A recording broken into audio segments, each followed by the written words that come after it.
Welcome to Bridge Out Ahead, the podcast where we dig into what's under construction in life, business, and community.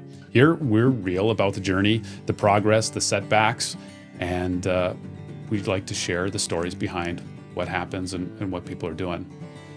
Today, we've got a great guest, but first I want to ask, if you enjoy these conversations, please be sure to like, follow, and subscribe so that you don't miss any of our episodes. It really makes a big difference, so please go and follow along.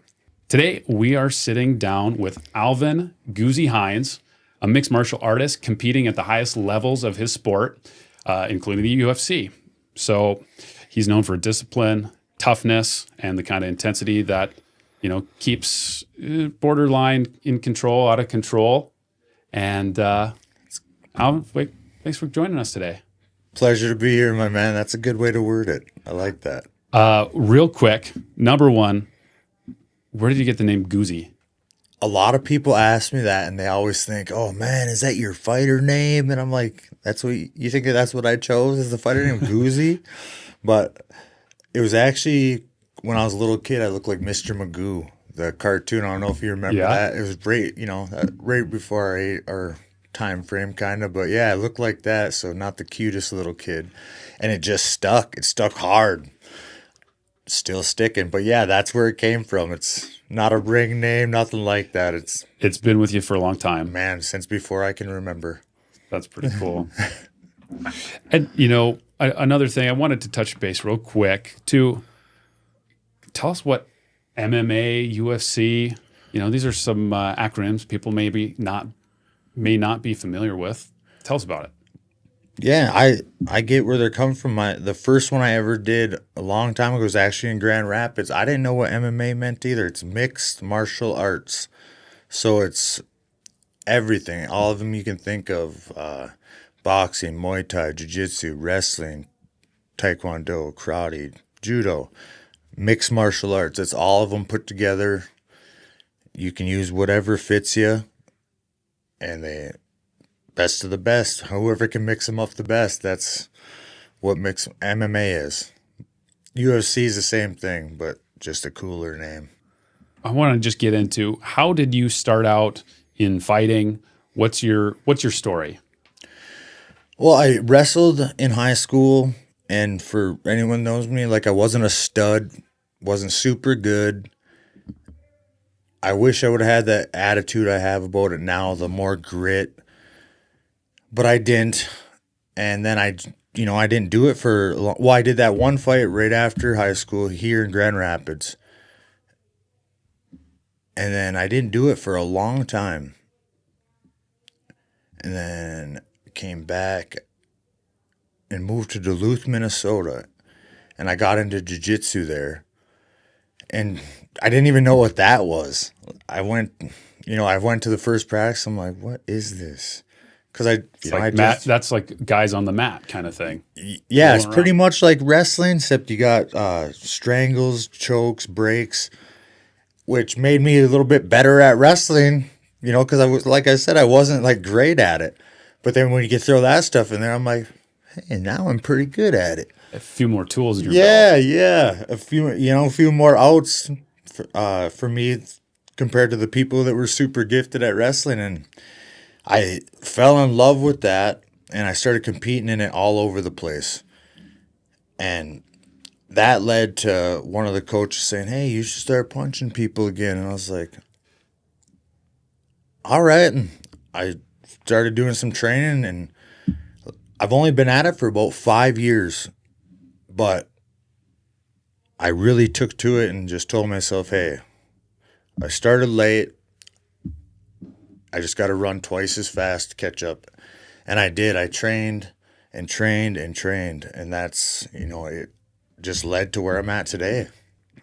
Looking back at your early life, do you have anything that you think played into, like you mentioned, you've got to have some grit when you're facing an opponent and getting, not only that, the fights are a small portion of it, because it's showing up to the gym, doing your workouts, running to catch up. What maybe set you apart at a younger age on a trajectory for that? I I had some anger issues when I was younger. I had a rough childhood, rougher than most. And I always felt like, like I'd have to stick up for my siblings and stuff. My dad wasn't around a lot. And I feel like that's what, really got me into realizing, hey, I can fight, but I don't know if that's like what pushed me into it. You know what I mean? Mm-hmm. But I knew that Maybe I had a talent for it. Yeah. got you set up for it. Yeah. Yeah. How did sports first play into what you were doing? You said you were wrestling from a young age. How did you start in wrestling? Actually, I'm pretty sure it went because my cousin Jess, she dates Sean Bunker. Oh, is married to him now for years. Because none of my family wrestled, Okay. but he did, and a guy that lived with us did, Aaron Jarva, and they both wrestled, and I think that's how I got kind of introduced into it. Because it was young. I was really young, like kindergarten. Okay. Started wrestling in Deer River over there, Okay. Yeah. and that has to be how I got into it. But wrestling is just a good foundation for taking accountability for, because you can't blame it on your team. Right. And that's a huge thing that I know like resonates with me still today about fighting too, because there's no one else to blame it on, man. It's you and him. Right. And Did you show up today? exactly. Did you train hard enough? He was a better person. And that's what else I like, because when you go in there and win, no one can take that from you. Nobody. They can't say, oh, it was because of this guy. Oh, it was because of this guy. It was because of me. Right. And no one can take that from me. And that is one of the best things about what I do. When did fighting become real to you? When did you start in the actual fighting? You said right after high school. Maybe did you have anything that was off the books before that? Oh, yeah. Yeah. Man, a lot of them. Especially once, I got after high school and stuff, I kind of looked for it more often than I should have. Okay. And I knew I liked doing it. Yeah. There was some off the chart ones, that got me into some trouble. But I think that's a lot of fighters. I haven't met very many that didn't do a lot of that. Yeah. Their first fight was in the ring. Yeah, for sure. In preparation for talking today, I was even just thinking about fighters fighting in culture. And it's funny because there's two thoughts or mindsets that people have about fighters. One is kind of like, hey, brawlers, kind of bad, uncontrolled. And then we have like the other fighters. Some are real. You have Muhammad Ali and, George Foreman, even some fictional ones, Rocky. Yeah. And one is kind of looked on with disdain, and one, are like idols and people we hold as icons. And I think I was trying to think, like, what's the big difference? What's the line that we draw? And what I came to is I think the control is like guys in the ring are not only are they brawlers, but they're controlled. They've got a thought process, a philosophy of sorts behind it, and that they're refined. And it's pretty, because we use the metaphor for fighting for like all sorts of positive things too. Like somebody fighting an illness is like a fighter. Yeah. Like it's super positive, but we have those two dichotomous ideas. One, one's positive, one's negative, and it's pretty interesting.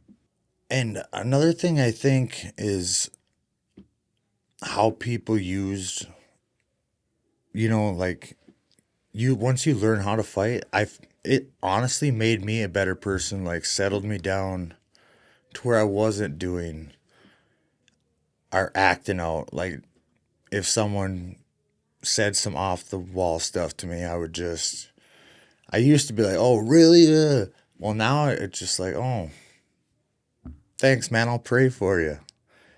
I'm just so much more almost like growing up from it.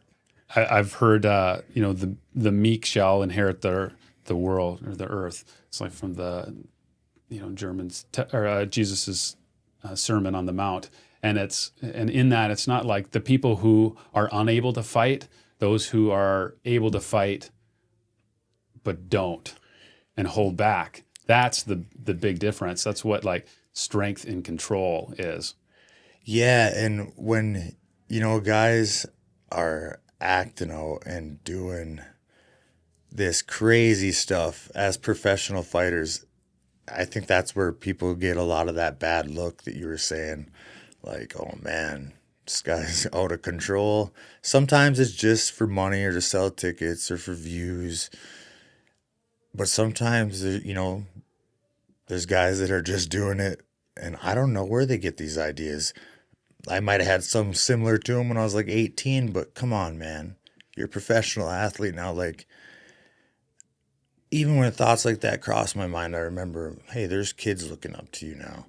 Right. And there's people that are using you as maybe a light to be better in their life. Mm-hmm. And I'm not perfect by a long shot still, but I get better every day, and I think about that kind of stuff now. And when I see other fighters acting out, making us look bad, I'm like, man, come on, bro. But like you said, yeah, you got to control it.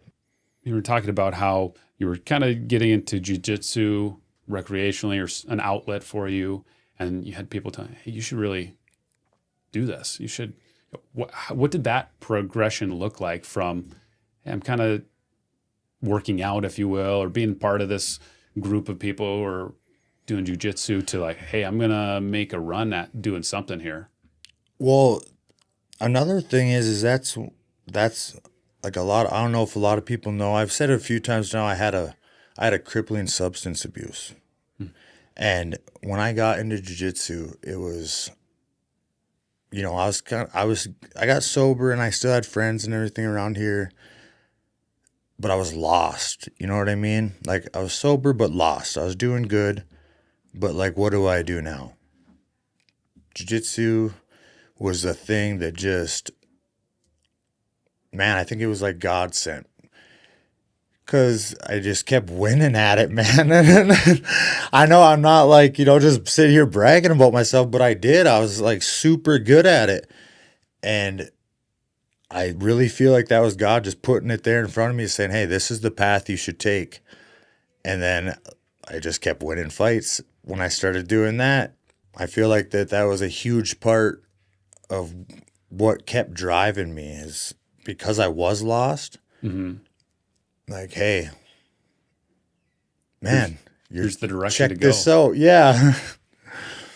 And that, I might be getting off subject a little bit, but yeah, that played a huge part into me progressing so fast, because I had so much passion for it, because it was like, oh, this is my way out. This is my way to catch up with stuff. And it was.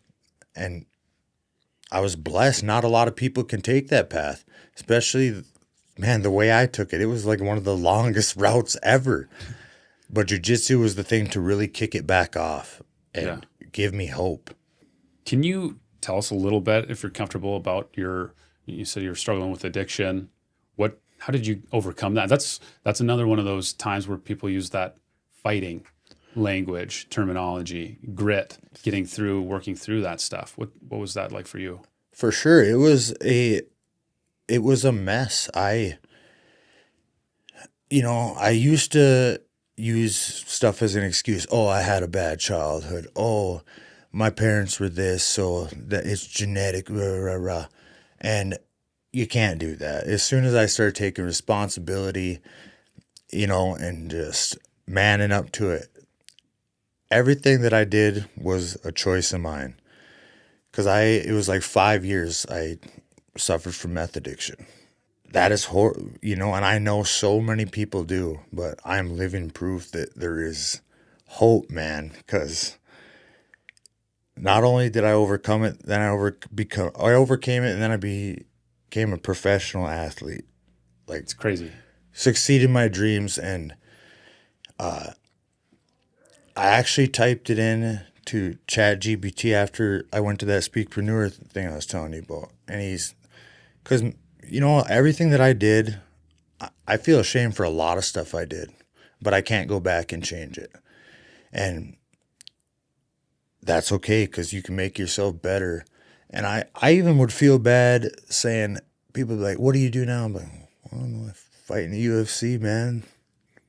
And they're like, you do what? Like, you know what I mean? Like, yeah. I still didn't feel like I should be able to say that yet, because I've done so much wrong.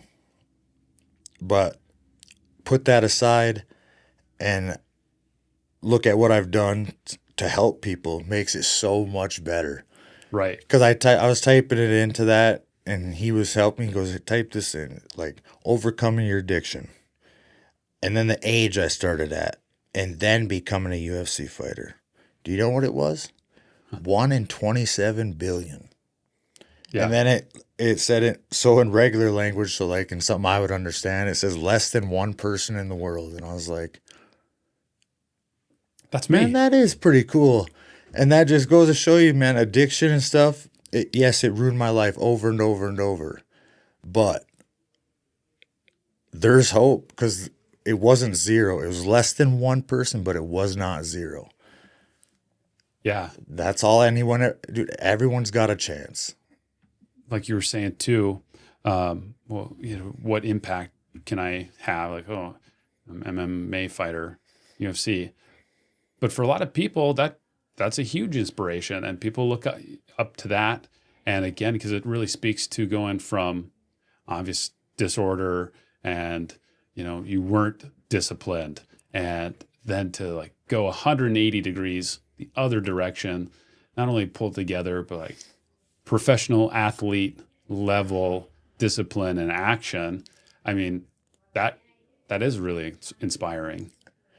Yeah. And like I said, I didn't even realize how the odds I've overcame. And I've told people before I even realized that if I could do one thing with this fame is help even one young adult, or even any person that's lost. Because, man, I was so lost. Mm-hmm. I just kept, ripping that circle round and round. And there would be times where I'm like, oh, maybe everyone was right. Maybe I'm just going to be exactly what they said. Well, wrong. When I, started taking responsibility and getting back to my faith, everything just started piling up. Counting my little blessings started piling up. And everybody has that chance. It's not over till it's over. And if I can help one person realize that, all this is worth it. You just got to get back up. That's right. That's the story. Like we were talking about earlier, you never fail until you give up. Yep. Ever. No matter what anybody says. And that's huge, man. Huge. And I think fighting, there's you can tell us all about it too, but there's the obvious physicality, showing up to the gym, run, all these things, eating right. But then, I would have to imagine it's got to be 90% is just the mental toughness and like, I'm going to do this. I have to do this. It's all a mind game with yourself. Oh, huge. Huge. Some people call us psychopaths. Some people... they got all kinds of terms for it. Like, what do you got? When I go into the doctors, he goes, why do you do this? I'm like, why are you a doctor? And they're like, well, because it's what I wanted to do. And I'm like, that's what I want to do. Exactly. It's a huge part of what, that was my dream. That was my dream. That was my goal. That's why I do it. No matter the sacrifices. And it is hard sometimes, but like you said, it's a huge mindset thing, man. And I just keep reminding myself of that. And when it gets real hard, I fall back on counting my blessings. But yeah, it's a huge mindset. And I would say fighting is one of those things where you definitely have to have that toughness, because you can win and your face still just got pounded like 100 times. You're like, I don't feel like I won. Are you singling me out? Is that what? No. My brother-in-law, he did a few fights, and shout out to John, but he said why would he block a punch if he can take it? Which his wife never cared for that philosophy. But, it's one of those things where, yeah, you just it's a mental toughness, because when you win, you've still been through the ringer. Yeah, for the most part, you're not wrong at all. Some of the ones I've won, actually, yeah, one of them that I won was the worst beating I ever took. It was rough, but I won. And Yeah. but like you said, yeah, it's a huge mental toughness. Every time I go in there, though, that's a thing that I also know help get me to that next level, because, like I said, I wasn't born with all this talent. I started late. But the road I took to get there, every time I went in there, I wasn't fighting for just me. I was fighting for all the people that supported me, that were on my side, because, like I said, I made a lot of mistakes. A lot of people were against me, man. So I was fighting for all them people and all the work that I've done to get here. And that makes me super hard to beat, because you're going to have to kill me to get me out of there. And that's how I would fight these guys. And a lot of guys can't fight like that. Looking at, because it wasn't a straight shot from school, wrestling, MMA fight. You, like you said, you took this The scenic route. Yeah. Yes. And in that too, like, what were you doing while you were training? You were obviously doing another job. You were, what did that look like for you? Yeah. I've been a 49er. Oh, almost tapped the table. I've been a 49er in the operators union since I was 18. And when I started training like really hard and stuff, I still worked. I just wasn't able to work very much because, man, and when you go for a 12-hour day and you still try to lift and train, it can get to where you're goofy, because you don't get that much sleep, and it's almost unethical. But I did what I had to do. You got to keep the lights on. You got to, pay your bills. But that's just another time when a lot of sacrifices come into play. Mm-hmm. You got to know what you want to do. And if you really want to do it, you got to do it. When I did my taxes, I didn't even do my taxes for 2 years because I was just so just worried about training. When I went back and she told me how much I made, I was like, wow, probably could have made more panhandling. But I just, working wasn't on my mind. It was, this is what I want to do now. Yeah. I want to fight. I want to also, prove everybody wrong. A lot of times I don't say that, but that was a huge part of it too. Just, I can do this. Yeah, because so many people were against me.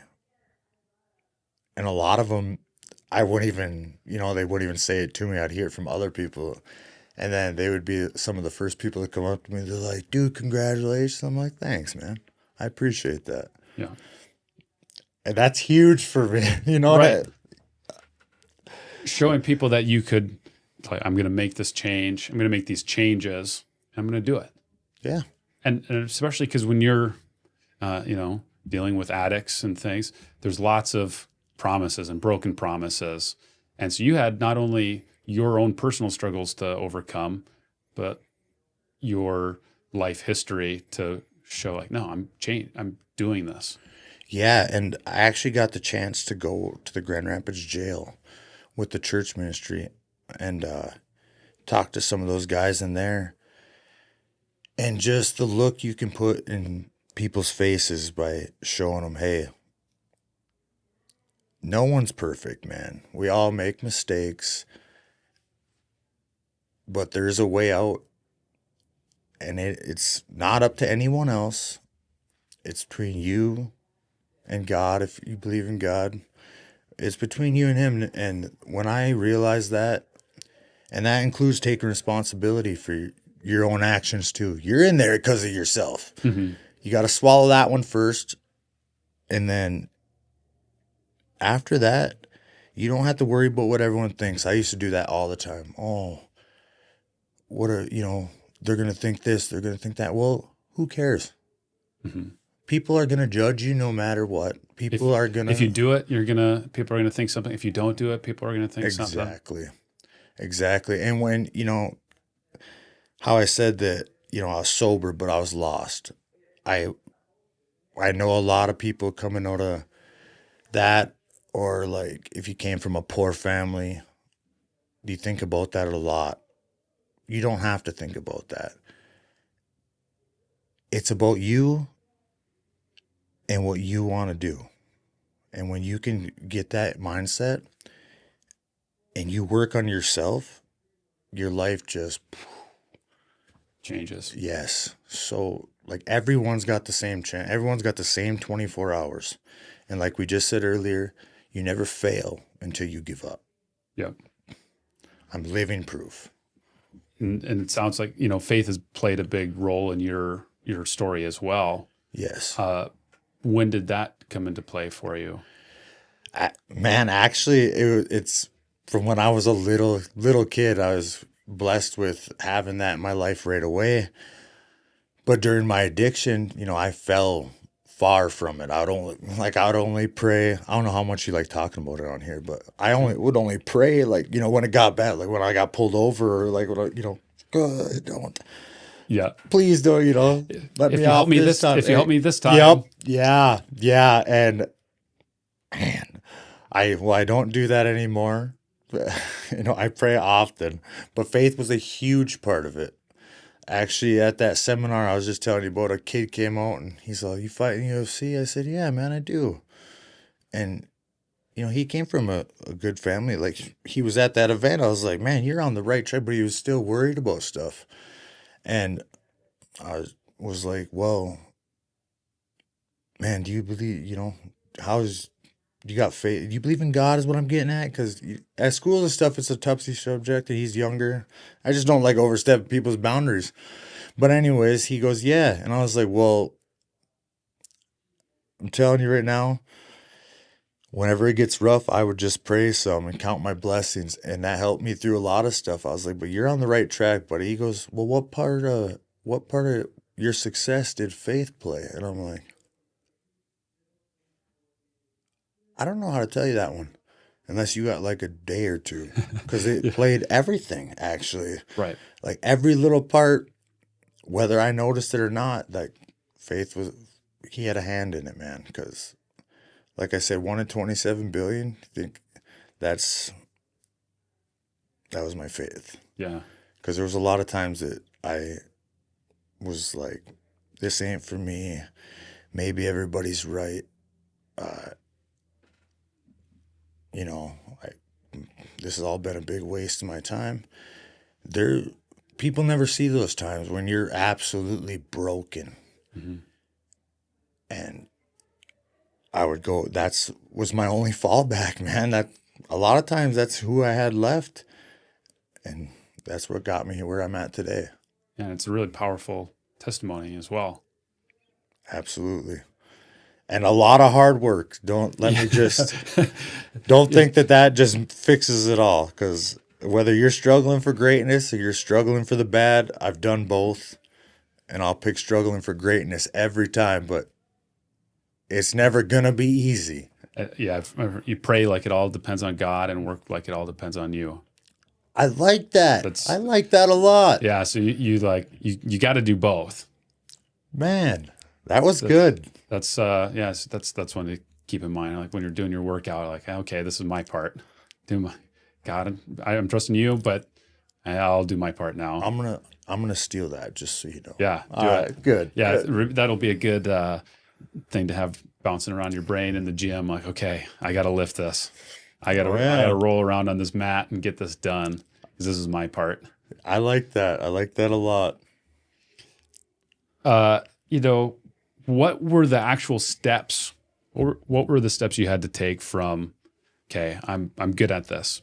People are seeing something. This is kind of a hobby too. I'm actually going to try to do this for real. And, did you find a coach, or did you have a coach, or how did you even get fights set up? How did that work?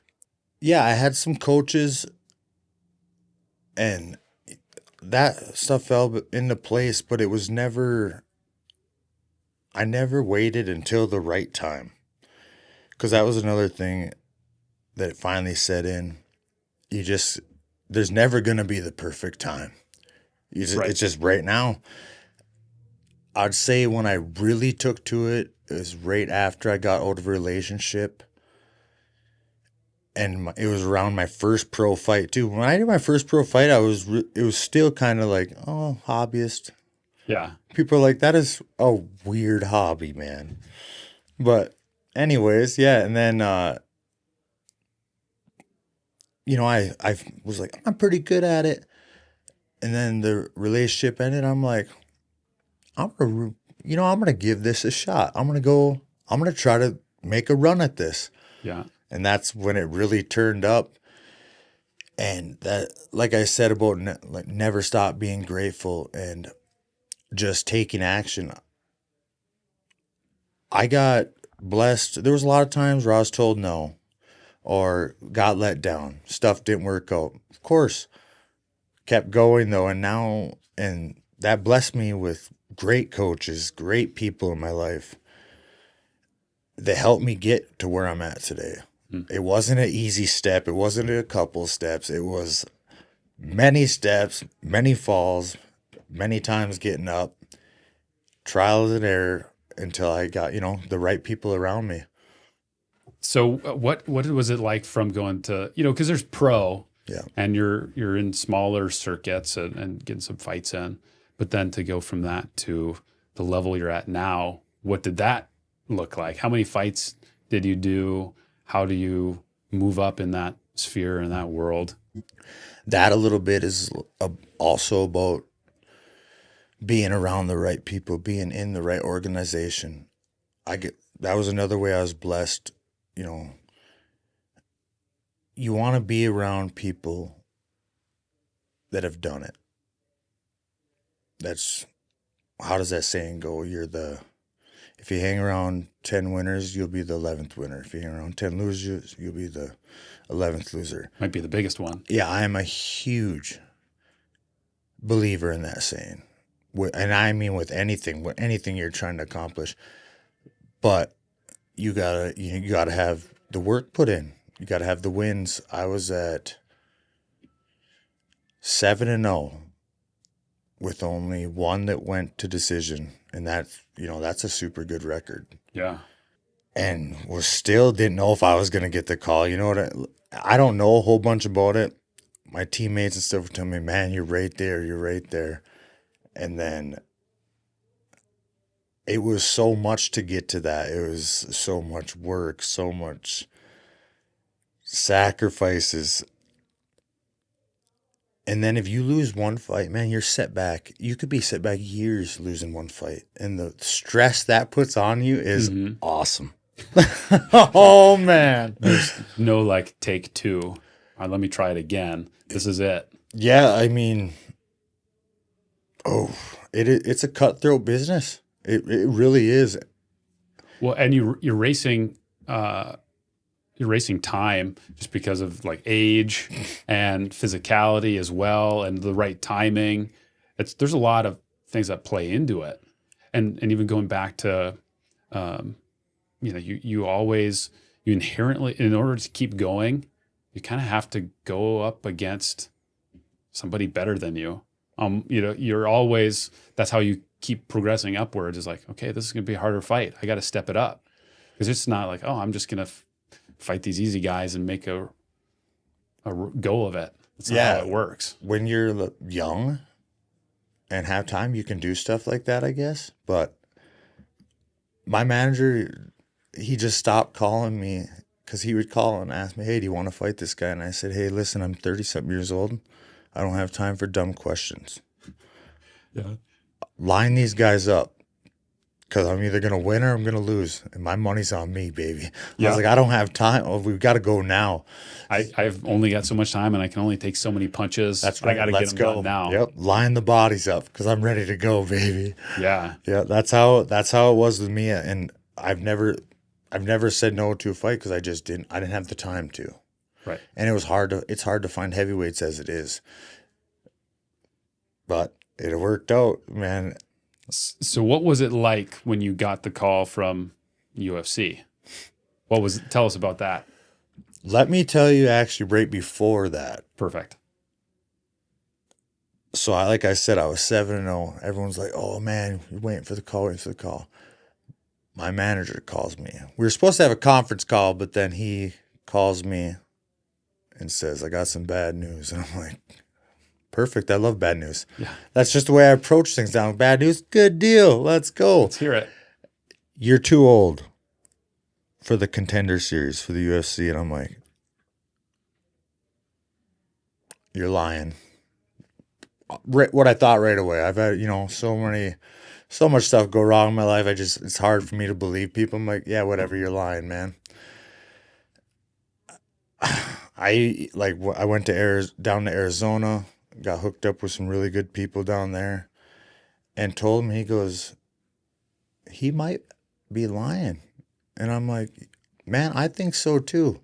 And I don't mean nothing by this, Jeremy, but I thought you were lying, bro. It's my manager. And here come to find out he wasn't. You got to be 32 or younger to go on the Contender Series for UFC. I don't know if you watch a bunch of it, but that's usually like how people get on there. Mm-hmm. And man, that was my dream. And that's like, you're like, oh, it's not even, you can't train harder. You can't punch harder. Yeah, because you just can't reverse time. Isn't that crazy? The one thing you can't take control of. And this is one of those times where I was like, wow, maybe maybe it wasn't for me, man. And I went down and was training with Hobby at Ultimate Combat in Arizona. And he has top level guys there.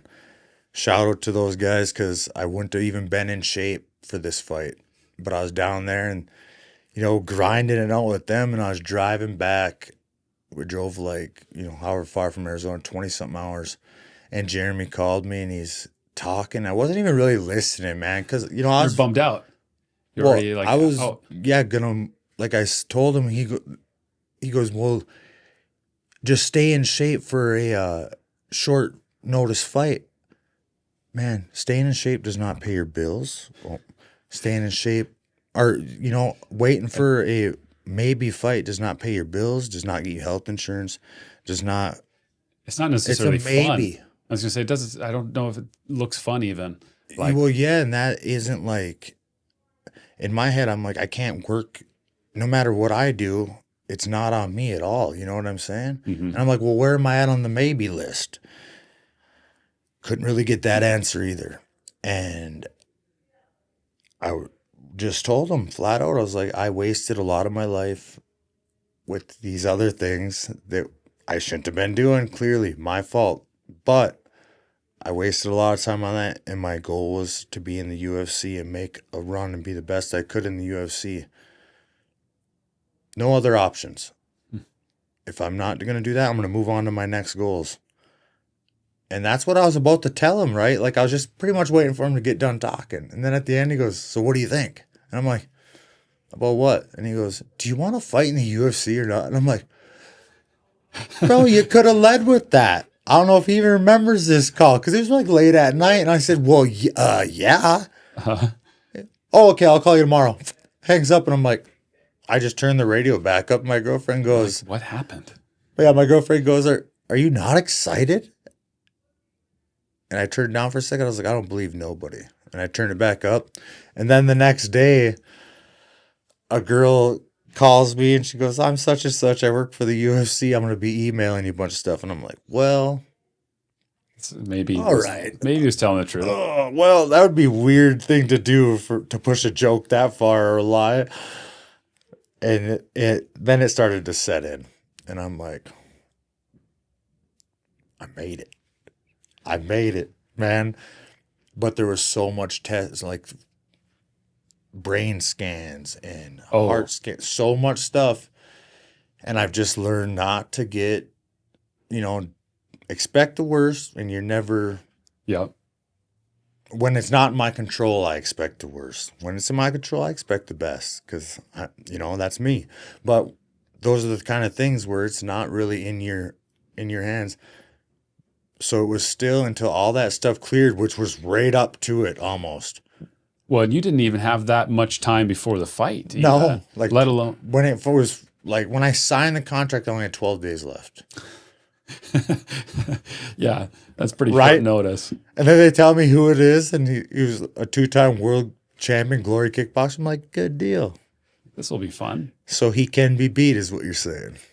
Yeah. And yeah, and then it really started to set in, and then it was just so much all at once. And I loved it. It was so much pressure, man. Right. Oh yeah, terrifying and so great at the same time. So much excitement. Oh man. Well, it's weird when you get to the point where like, oh, I actually made it. Like you're the dog that caught the car finally. Like, now what do I do? That's a weird way to put it. Yeah. You're like, I've been chasing this for so long, and then like now what? Yeah, it's exactly how I felt. I was just in awe. You know what I mean? Because, like I said, I didn't realize what I have done until just recently. How much I've overcame. How much it was against me, and it all hit so hard when I got to start meeting these people. I met when I got to meet Daniel Cormier. That was probably the first time I like fanboyed out a little bit. Because I didn't watch a bunch of UFC, man. I trained and I'd watch technique videos. And people are like, why? What do you mean you don't watch UFC? I'm like, I'm busy. I honestly didn't have time to fanboy over stuff because I started so late. Usually by the time I got done training. And I'm not saying I never went out and had fun. Mm-hmm. I still, made time for that. So it was pretty much excuses on why I didn't watch UFC more than I did. But I just didn't. But there was a couple of people I knew where I was like, man, I can't wait to meet these guys now that I made it. I'm one of them. And it was huge for me, yeah. And then you have to try to compose yourself. I'm a fighter. I'm not going to it's not like, can't go around asking everybody for their autographs the whole time. That I didn't, that's never been a big thing of mine. I usually am more about, chatting it up with them. Yeah. Getting some nugget or something from them. No, nothing from them. Just like How's it going? Man, nice meeting you.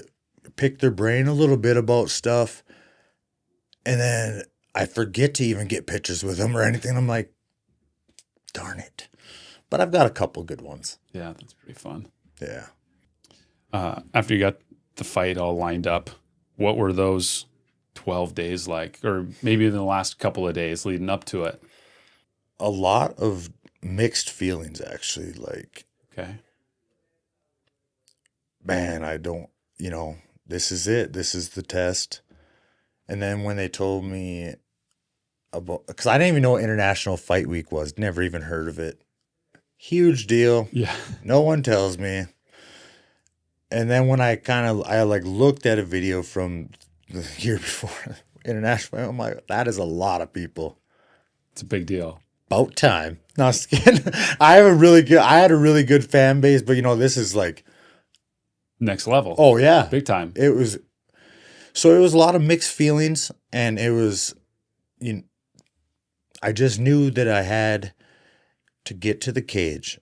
Mm-hmm. If I could make it to the cage, another day in the office. Yep. That's fine. That was the only part I was really worried about, but those 12 days it was a lot of all new experiences, man. Stuff that I never thought. Like, even I got to the airport and they had gave me a contact number, and I thought, just call and pick them up, And my girlfriend was with me, and she goes, there's a person up there holding a UFC sign. And I'm looking at my phone. I'm like, yeah, whatever. I thought she was messing with me, and I'm trying to call. And I look up and I'm like, they are. And I walked up there a little closer and my name was on there. And I was like, she goes, are you Alvin? I was like, I am actually, you know, and they bring us to the big black SUV like they do in like Yeah. movies, and there's drinks and stuff in there, and they're opening my door for me and stuff. And I was like, hey, I really appreciate this. I was like, who else are we picking up? She goes, Who else are we waiting for? what do you mean? This is for you.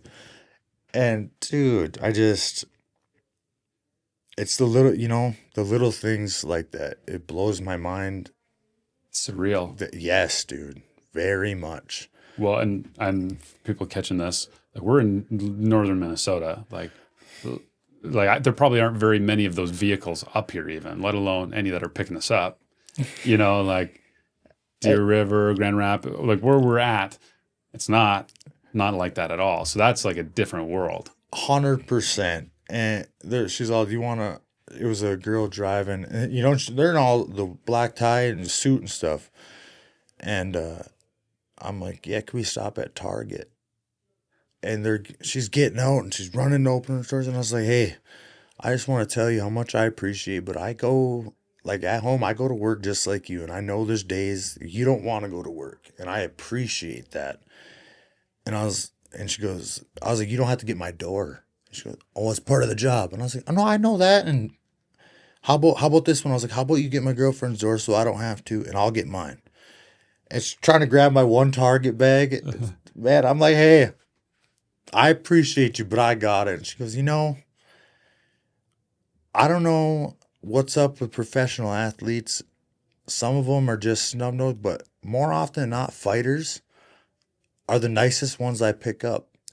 For what you guys do for a living, I don't know what's going on. But she goes, especially you up north boys, like ones.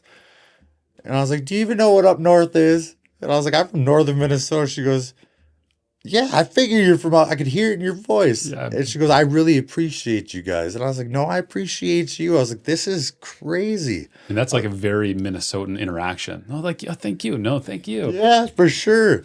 For sure. And I just can't remember her name. But I would remember her face. But yeah, like stuff like that. It's just hard for me to believe that I'm there and they're there for me and that I've earned it. It's still hard for me. You know what I mean?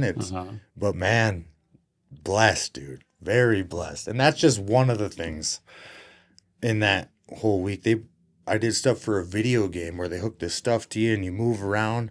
Easy. And then, yeah. Like motion capture. Yes. Like the dots on your body and stuff like that. Yeah, now they got it. He goes, this is the new stuff where like they place these cameras around and it's more, it's all, they don't have to connect all the stuff to you anymore. He was telling me about that. Yeah. And it tracks all your body movements. It's nuts. Yeah. And they knew all my stats and everything. They're like, oh yeah, you did this. You got to do this. So we got your movement right.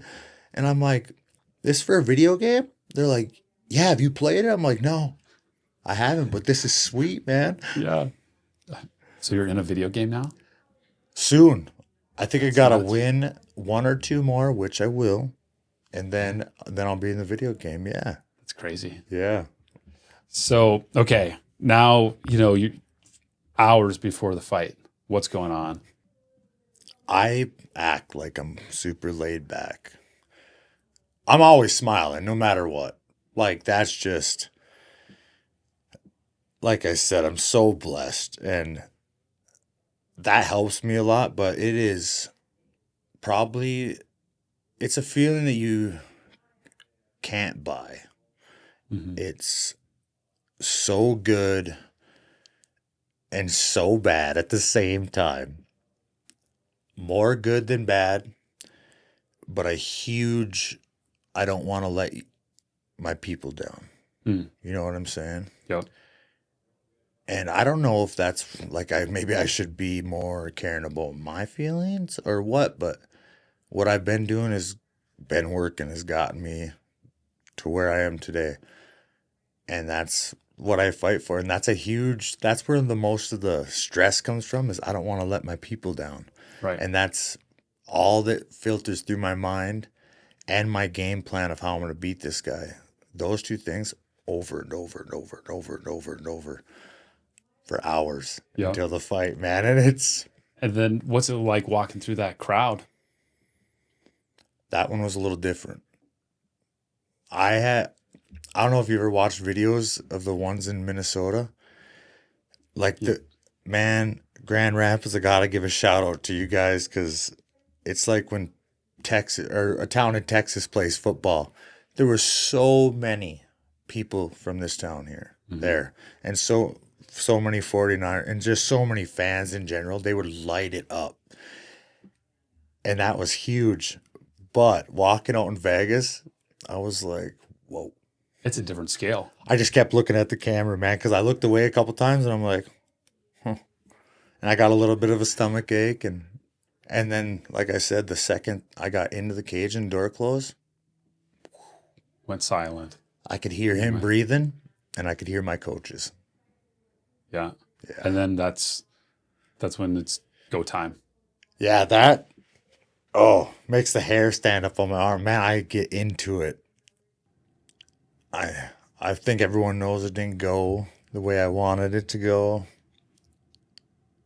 But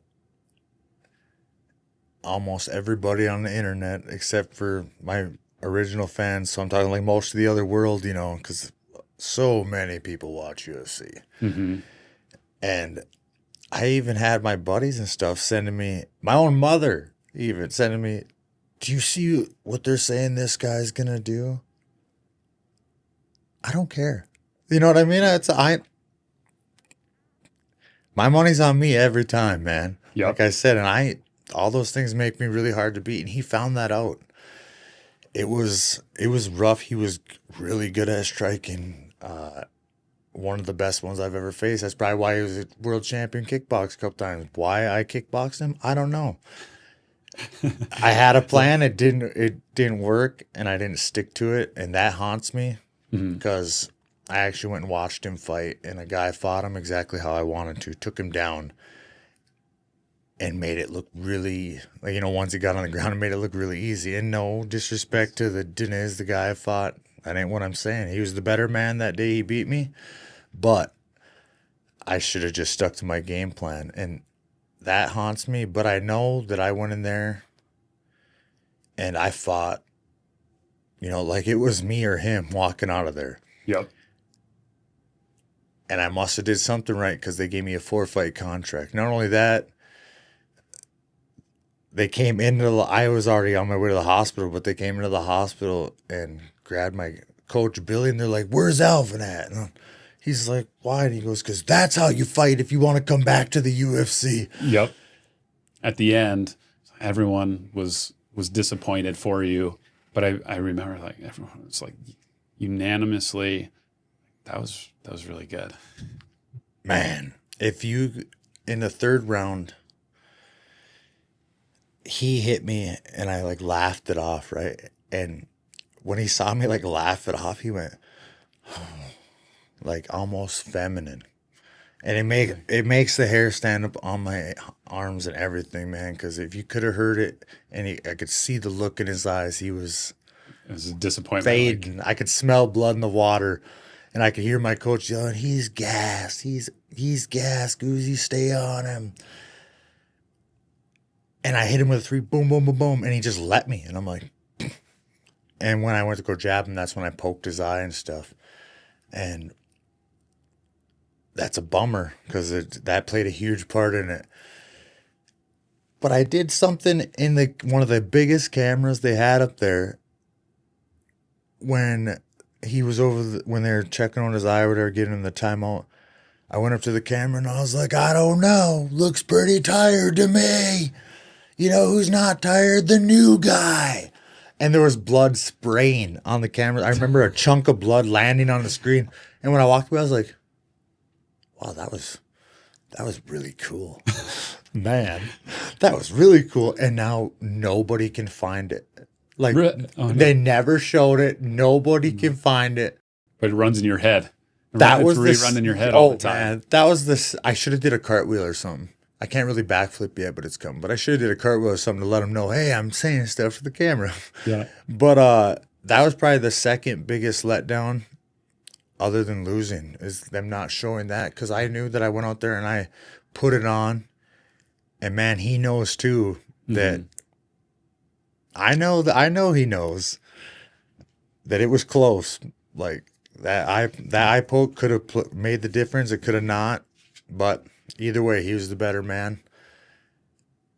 I was disappointed in myself for not sticking to the game plan. But I'd say it was, a dream come true, man, to get up on that stage. Win or lose, I went there and I fought my butt off. And like we said before, like I haven't failed. It was an attempt. I'm still going. Yeah. Not failing because I'm not giving up. Yeah. So it wasn't really a loss. It was a lesson. Yeah. And now, too, to trust your gut or trust your planning, and that you got to stick to it. And you learn from it. The biggest failure would be if you don't learn from it. 100%. And don't roll that into the next fight. Yeah. Of which, do you know when your next fight is? It will be either, because I had some stuff come up. That's a whole nother issue. Do you care if we cover that at all? No, go ahead. Because a lot of people wonder about that. It actually just resurfaced again. When I told you about the being too old thing, yeah, everything, I don't know if you have done testosterone or do it at all, but like most men over 30 in America have low testosterone. But you can't do any of that. Like I can get it from a doctor because I have, low testosterone. Anyway, so I started doing that again when I was, when I was told I was too old. It is just, if you have low testosterone, it's like a life changer. Mm-hmm. And I ain't trying to justify what I did, but I tested high for testosterone and you just can't do that. And usually it's a 2-year cut right away. Mm. Man, a 2-year cut at my age would have been like the end of it. Yeah. You know what I'm saying? And I was just honest with them. And the honesty, another thing, taking responsibility for your actions, goes a long ways. Right. Do you know who I got to talk to? Oh. The guy that interrogated Saddam Hussein. His name is George Perio. Yeah. Oh, no. Right. Like big time. Right. And he leads off the meeting. There's a lawyer there that the UFC sent with me. And he leads off the meeting with, Mr. Hines, man, I'm getting excited to meet you, man. That was a heck of a fight. And I was like, because I was ashamed of it. And I got to talking to him. And when we got done, I just said, man, you probably already know, but I've talked to some cops and investigators in my day. And I'm not trying to sit here and give you a big head or nothing, but you're pretty good at your job. Like this guy he stares right through your soul. Oh, yeah. But it was easy for me because I wasn't lying to him. I was just like, hey, man, you guys said this. It's, a rule now. And then you called me on a 12 days notice. It is what it is. And I was like, I understand if you cut me, but I also appreciate you guys more than you'll ever know, even if you do cut me, because you let me up on that stage and you let me fight, and you can never take that from me because it's already over with, baby. Yeah. And he started laughing. He goes, you're right. No one can ever take that from you. And I was like, I know rules are rules, and it's just what it was. And he goes, I appreciate your honesty, and it's going to go a long ways. And then the lawyer, and no discredit to him or nothing, but he says, Alvin, do you want to test your protein powder just in case? And I was like, probably. I just told him the truth. What do you mean, man? Yeah, no. We can't really back out of this. Well, yeah, and then George was like, that wouldn't change anything at all. So, and then I was like, I got some questions for you when, and he goes, well, let's cut the recording and stuff, because I don't know what you're going to ask. And I was like, fair enough, as you should. Yeah. But it was nothing crazy. I just, asked him what helped you get successful and he gave me some pointers and stuff. And I was like, so one more. So people actually come in here and try to lie to you? And he goes, you would never believe it. They'll look me dead in the eyes and tell them it was from I don't want to say it on this, but or like tainted cows or Oh, or their girlfriend or something like, you know what I'm saying? Yeah, man. I'm like, wow, that is brave. That yeah. is brave. And the thing is, really good investigators and guys questioning us, they usually don't ask questions they don't already know the answer to. 100%. And so it's more of a test for you. Oh yeah. It's funny And how, yeah, it's just so much easier for me because I wasn't lying. I was just like, it is what it is, man. I mean, this is what it is. And he goes, I don't blame you a bit. He goes, I can't remember if he said he was on it himself or I don't know. Well, we discussed it a little bit because yeah, most men over 30 in America are. I think it's a lot of in our food and stuff, but yeah. yeah. And he gave me a 1 year, and you can reappeal it at 6 months, and that is coming up in like I think a week. I gotta look, but yeah, I can reappeal it at 6 months, so it might be very soon. Otherwise, it will be July 11th. Okay. Will be my end date. But if you guys all want to say a prayer for me about the 6 month mark, let's do that. Yeah. And see what happens. Yeah.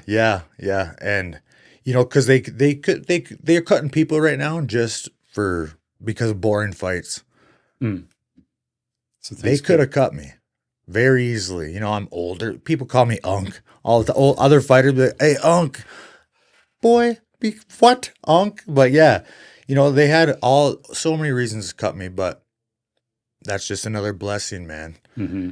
And obviously, because I fight my butt off in there. I fight like I would want to watch a fight, and I don't even like watching fights that much. But I like to make it good, and it's like Rocky. Yeah. It makes me think of Rocky. Yeah. So yeah, that's I don't know when my next fight is, but as soon as I do, you'll know. Everyone will know. And what are you doing now? In the meantime, what's a day in the life look like for you right now? Training. I do a lot of training. I've been working on public speaking with Paul Getter and doing that. That's helping me with everything. That's helping me set my days better with, like I was saying, that was huge for me. But yeah, between training and I still work some, I do shutdowns at the mines for the 49ers union. And I'm leaving today or tomorrow to go down to Vegas and train at the performance center down there because, man, got me a little nervous on all the cutting they've been doing just to get in front of them, get in the public eye of the UFC and say, or show them, hey, this guy, he's still all here. About it. He ain't out just twiddling his thumbs because he's suspended. I've been grinding the whole time, man. And I'm just going to keep doing that until it's go time again. What's your next big goal? What are you working for now? You got to the UFC. What's next? I want to be the champion, man. And I will fight like there's like my life's on the line for that. And then I'm going to speak all over the world to help lost people, like I was saying. And while I'm doing that, some real estate, actually. I don't know if you wanted to cover. Yeah, well, actually, I started getting rental properties before I flipped and was like, hey, I'm going to try fighting. Yeah, that's what I was going to move on to when they told me I was too old. I got some buddies around here, and my brother, they have gotten into it. My cousin Aaron is the one that helped me get into it. I think I had the longest closing ever that Luke Gardner has ever had. I don't know how many months it was because, I ruined my life when I did all that stuff. And he stuck with me through it the whole time. Shout out to him too, man. I don't know if that's one of your competitions or whatever, but he's got to get through with you. Win all 9 rounds or whatever. Yeah, it was so long. But yeah, like that's probably the line of stuff that I will do, or that's the line of stuff I'm gonna do. But first things first, I'm gonna pour it on these guys in the UFC, man. It's pretty cool. Well, and like you said, what we've discussed, you have such a strong and powerful message to share with people, and refining that. I mean, they can have a big impact on a lot of people's lives. You can find those other 1 in 27 billion people who need to hear that before they straighten it out. Yeah, I'm living proof that it is not over until it's over. Until you're in the gray band, you got a chance. And if I could just help even one person, I'm going to help more than that, but just one will make it all worth it. Yeah. Taking them to the next level and helping them know that they can fight. Yeah, we're all here for greatness. God puts us on this earth to do great things, and everyone gives up on themselves so easily right away. And it's been getting to me more and more lately. So I want to help with that big time. And as we're wrapping up, getting to the end here, what's one quote or scripture or mindset that has really changed your life? What's something that you live by that you want to share with everyone? Like we were saying, you never fail until you give up. That is, man, if people can really understand that, and it's no matter what, it's on you. You take responsibility and you keep trying. There's no way that you cannot be great. I'm such living proof of that. Like, man, you guys can type it in yourself, the stuff I had going against me, and I did it. And if I can do it, you can do it. Between that and faith, man, there's no stopping any of us. We're here for greatness. Just more reps, baby. More reps. More reps, and everyone's got a chance. Everyone's got a chance. That's huge for me. Cool. Well, thank you for sharing that. That's huge. I do have one last section. This is a little gimmicky, if you will. But I was going to call this one "Going the Distance." You know, there's a lot of things that you have to do as a fighter. A lot of things that you have to do to go to the next level. We watch, and something that I always think of is in Rocky, where they drink the raw eggs. Man, let's go. Do you ever do this? Is this a real fighter thing that people do? It was before Protein power? Before powder? science was like a thing, or before anyone cared about health, really. You know what I mean? Before there was like muscle tone and stuff back then. But I guess it takes like 24 hours to actually hit your body. Let's do it, man. Okay, and then with this, I've got a few couple of quick rapid fire questions. I'll do it with you. I'm by no means a fighter of any sort. Yeah.